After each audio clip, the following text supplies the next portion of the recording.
everyone and welcome back. I am Sakshi and I am here with a video for KVS PGT Biotechnology students. इस video में हम कुछ quality MCQs को solve करने वाले हैं। क्वालिटी एमसीक्यूज से मेरा मतलब है ऐसे एमसीक्यूज जिनके थ्रू हमारी इंपॉर्टेंट टॉपिक्स की रिवीजन भी हो जाएगी। प्रीवियस ईयर पेपर ऑलरेडी मेरे चैनल पर अपलोडेड हैं। 2 पार्ट्स में मैंने वो पेपर अपलोड किया है। कुछ क्वेश्चंस अभी पेंडिंग हैं जिन्हें मैं थर्ड पार्ट में अपलोड करूंगी। अगर आप लोगों ने नहीं देखा है तो आप लोग जाकर देखना, आपके लिए वो वीडियोस बहुत हेल्पफुल होने वाली हैं। आज की वीडियो स्टार्ट करते हैं। आज का हमारा पहला क्वेश्चन है, which of the following amino acid has a non polar aliphatic group.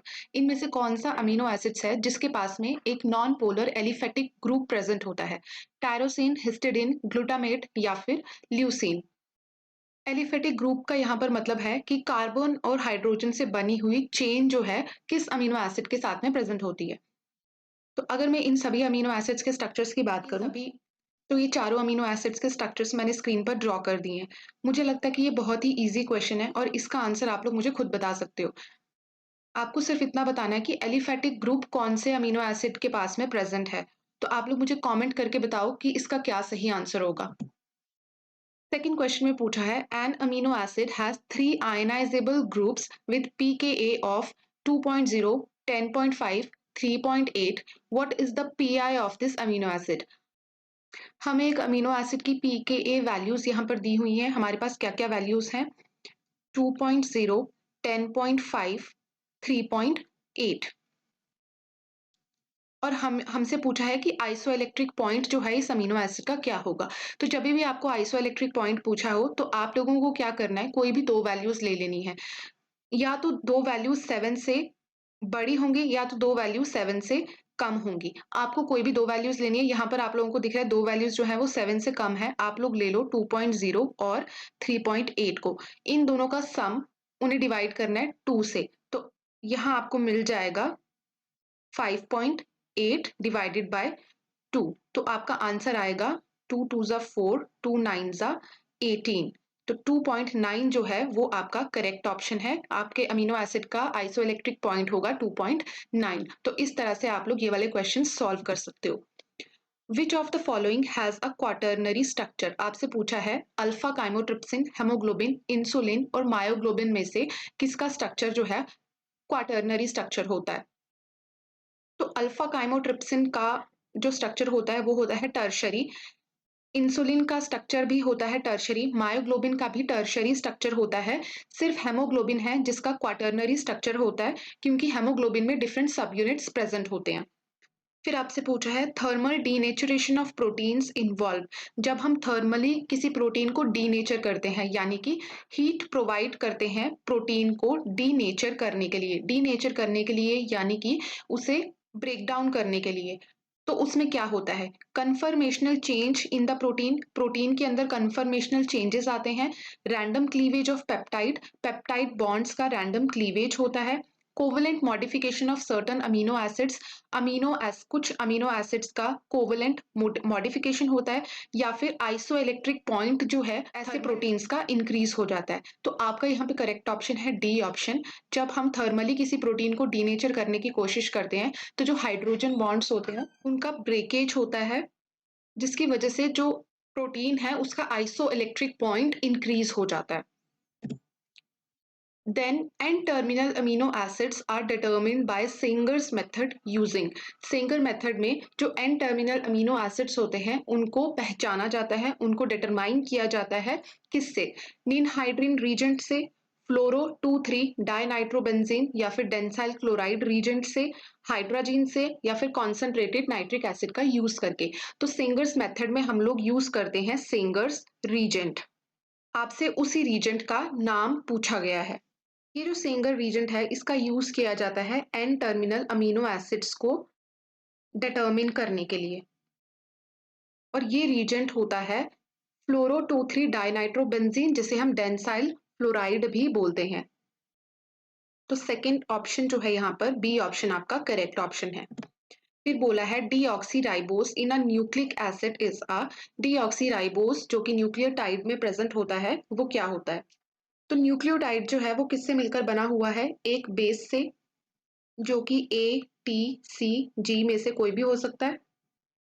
एक शुगर मॉलिक्यूल से, और एक फॉस्फोरिक एसिड से। आपसे यहाँ पे पूछा है कि डीऑक्सीराइबोस जो है वो प्राइमरी अल्कोहल है, सेकेंडरी अल्कोहल है, टर्शरी अल्कोहल है या फिर फिनोल है।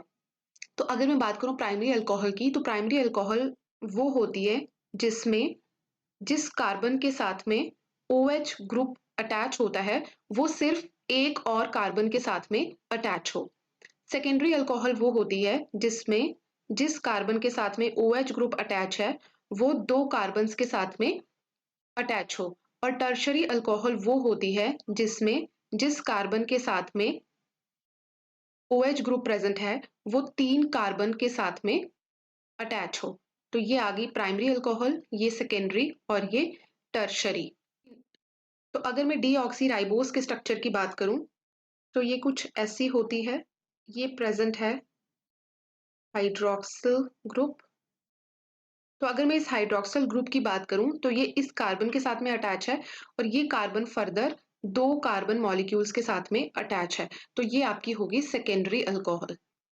फिर बोला है the most abundant intracellular free nucleotide is, सबसे ज्यादा अमाउंट में पाया जाने वाला इंट्रासेलुलर न्यूक्लियोटाइड कौन सा है?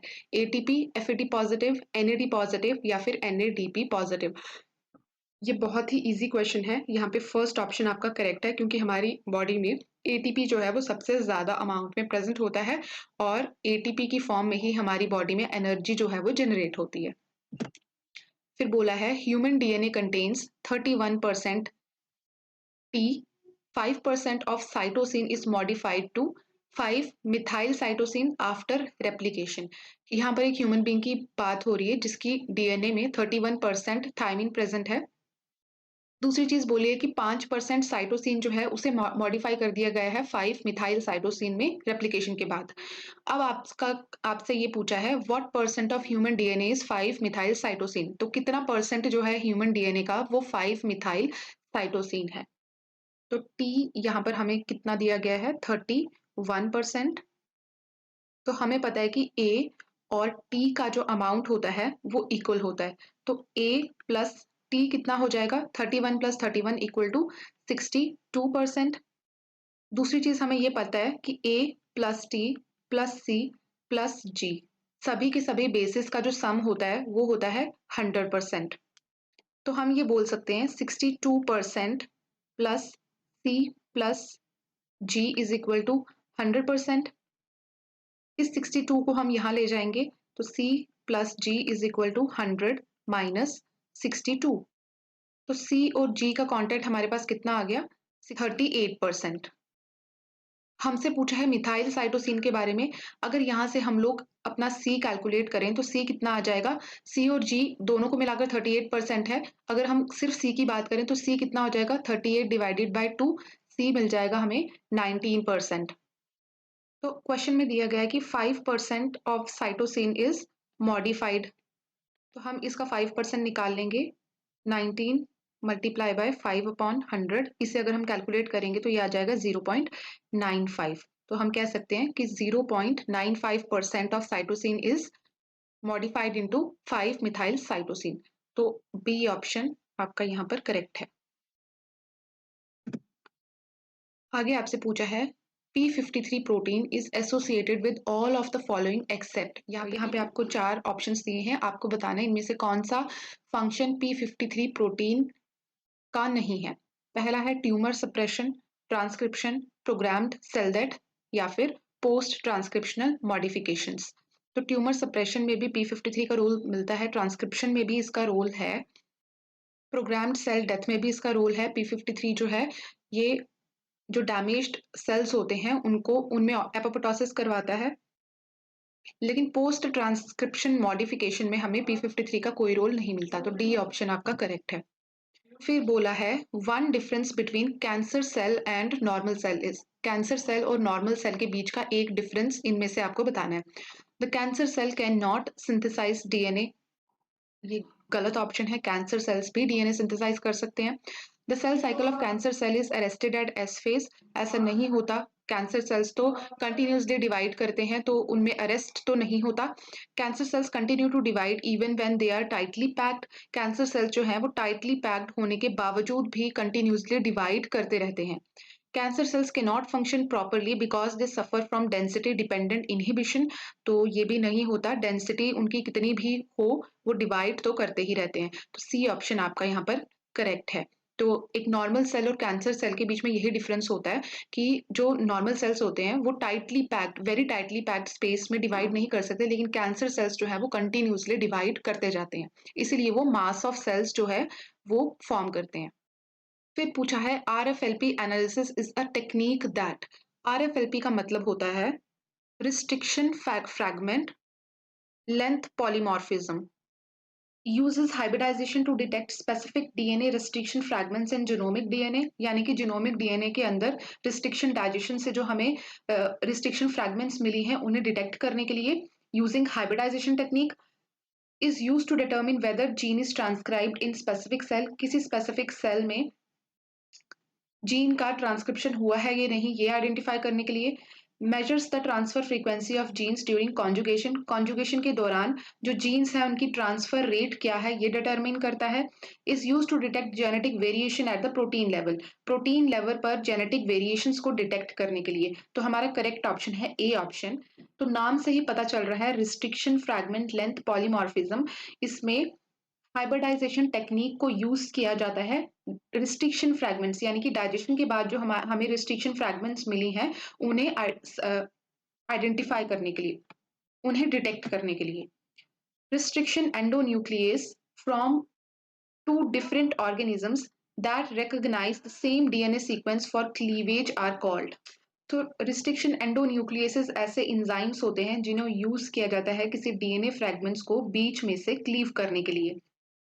तो आपसे पूछा है कि दो डिफरेंट ऑर्गेनिज्म से लिए हुए रिस्ट्रिक्शन एंजाइम्स ए और बी, ये दोनों के दोनों डीएनए पर सेम सीक्वेंस को आइडेंटिफाई करते हैं क्लीव करने के लिए। इन्हें हम क्या बोलेंगे?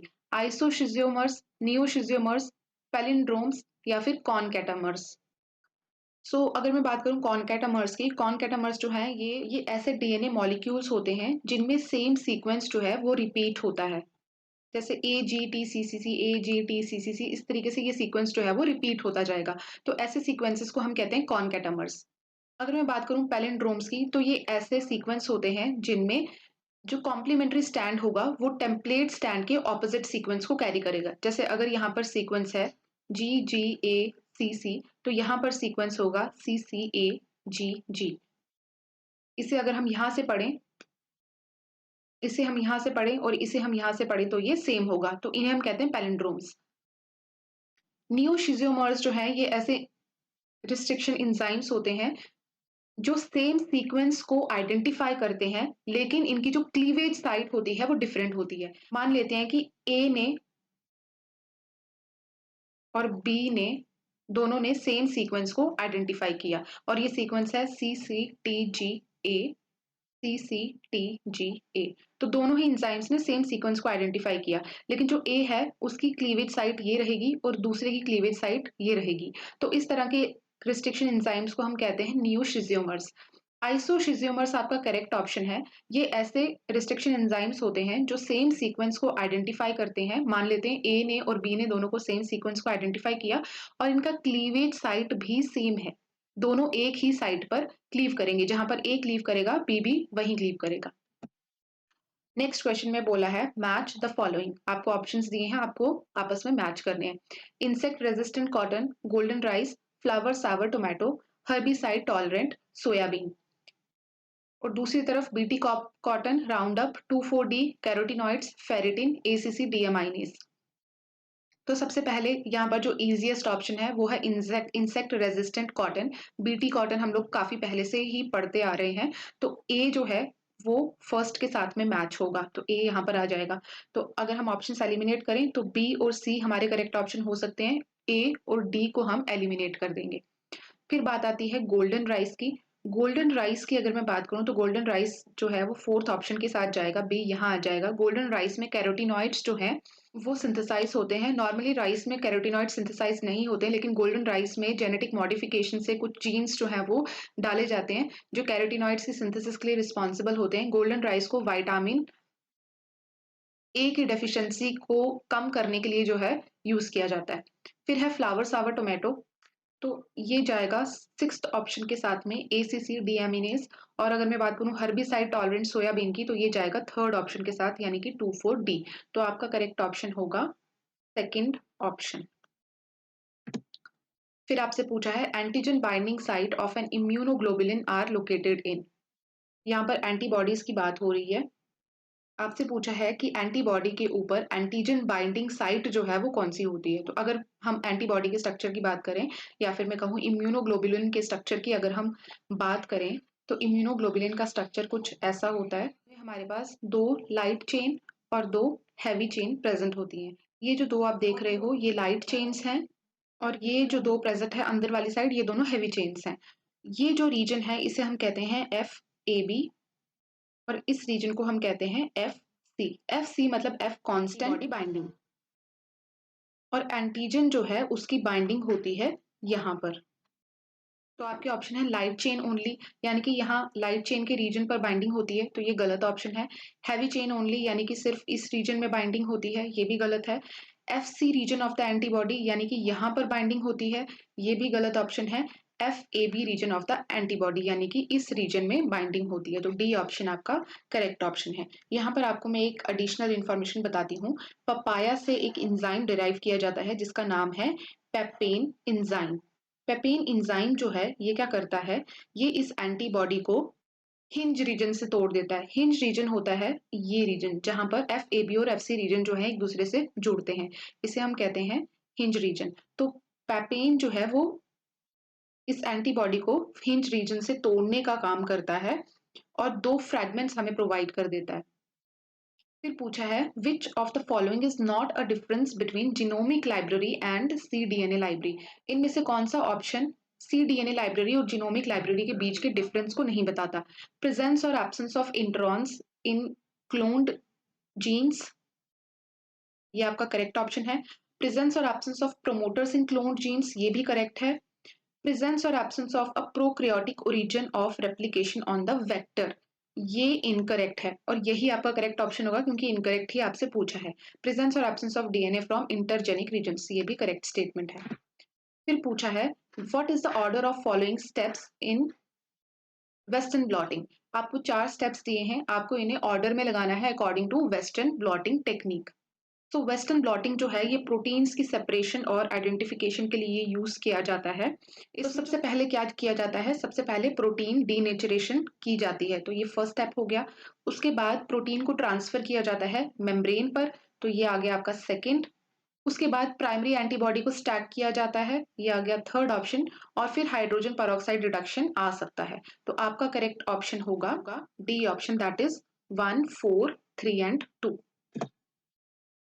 देन आपसे पूछा है चूज द करेक्ट मैच। यहाँ पे आपको करेक्ट ऑप्शंस के साथ में मैच करना है।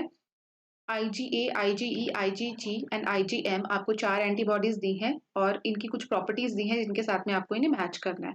तो basophils, alpha heavy chain, secretary component, pentamer या फिर क्रॉसिस प्लेसेंटा। अगर हम बात करें IgA की, तो IgA जो है ये एक सेक्रेटरी एंटीबॉडी है जो कि सेक्रेटरी सेल्स सेक्रीट करते हैं। तो C ऑप्शन आपका करेक्ट है इसके अकॉर्डिंग, तो 1 आ जाएगा यहाँ पर। तो 1 जो है वो C के साथ मैच करेगा, तो A और B में से आपका कोई करेक्ट ऑप्शन हो सकता है। C और D हो गए एलिमिनेट। सेकंड की अगर मैं बात करूं IgE जो है ये बेसोफिल्स के साथ में एसोसिएटेड है, तो 2 आ जाएगा यहाँ पर। IgG की अगर मैं बात करूं तो IgG जो है ये प्लेसेंटा को क्रॉस कर सकती है, तो 3 आ जाएगा यहाँ पर। और IgM जो है ये पेंटामेरिक होती है, 4 आ जाएगा यहाँ पर। तो आपका करेक्ट ऑप्शन हो गया A ऑप्शन। आगे पूछा है the best definition of generation time of a bacterial population is. Bacterial population का जनरेशन टाइम क्या होता है, कौन सी स्टेटमेंट बेस्ट डिस्क्राइब करती है। Time it takes for a bacterial population to double. एक बैक्टीरियल पॉपुलेशन जो है वो डबल होने में जितना टाइम लेती है उसे हम कहेंगे जनरेशन टाइम, यानी कि अगर n है तो n से 2n होने में जो टाइम लगेगा उसे हम कहेंगे generation time. Time it takes for a lag phase, length of exponential phase, exponential phase का जो लेंथ होता है उसे हम कहेंगे जनरेशन टाइम, या फिर maximum rate of doubling, population को डबल करने का जो मैक्सिमम रेट होता है उसे हम कहेंगे जनरेशन टाइम। तो फर्स्ट ऑप्शन जो है वो आपका करेक्ट है, यानी कि एक बैक्टीरियल पॉपुलेशन डबल होने में जो टाइम लेती है उसे हम कहते हैं generation time of bacterial population. फिर बोला है the term transfection refers to which of the following. Transfection का क्या मतलब होता है? Synthesis of mRNA from DNA template. DNA template से एमआरएनए की सिंथेसिस, ये नहीं होता, तो इसे हम ट्रांसक्रिप्शन बोलते हैं। Synthesis of protein based on an mRNA sequence. MRNA sequence से प्रोटीन का बनना, इसे हम कहते हैं ट्रांसलेशन।